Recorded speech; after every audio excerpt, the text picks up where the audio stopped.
Subscribe करू विजय entertainment channel के आ घंटी के निशान के जरूर दबाओ हमरा सबक वीडियो सबसे पहले देखबाक लेल।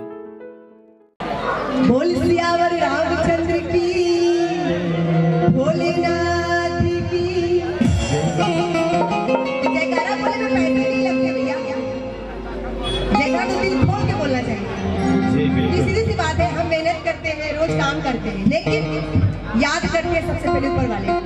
अगर उनकी कृपा हो तो सब कुछ आसान हो जाता है। सही है ना? तो दिल से जयकारा बोल सियावर रामचंद्र की, भोलेनाथ की। और एक बहुत प्यारा सा मैथिली भजन राजेश है।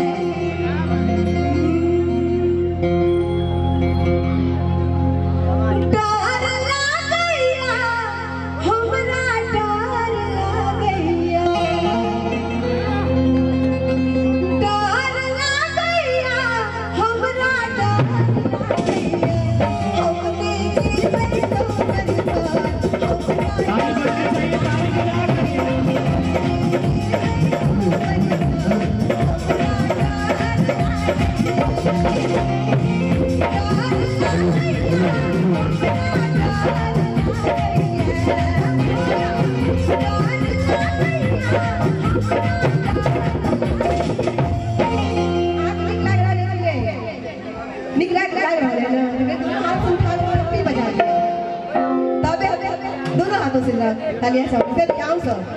हाँ जी, बगल ताली के साथ अच्छा लगता है।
सभी को कि बार बार तालियां बजाइए।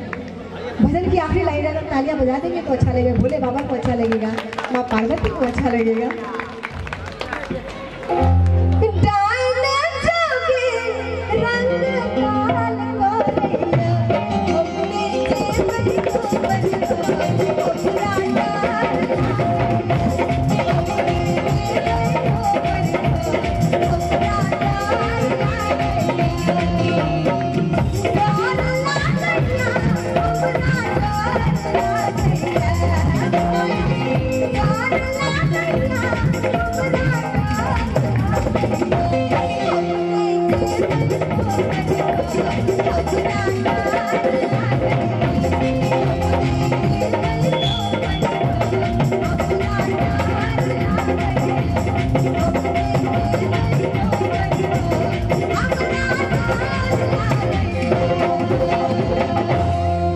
जोरदार ताली होनी चाहिए, जोरदार ताली हिंदुस्तानी मिश्रा जी के लिए। बहुत बहुत धन्यवाद है आपका जी भैया।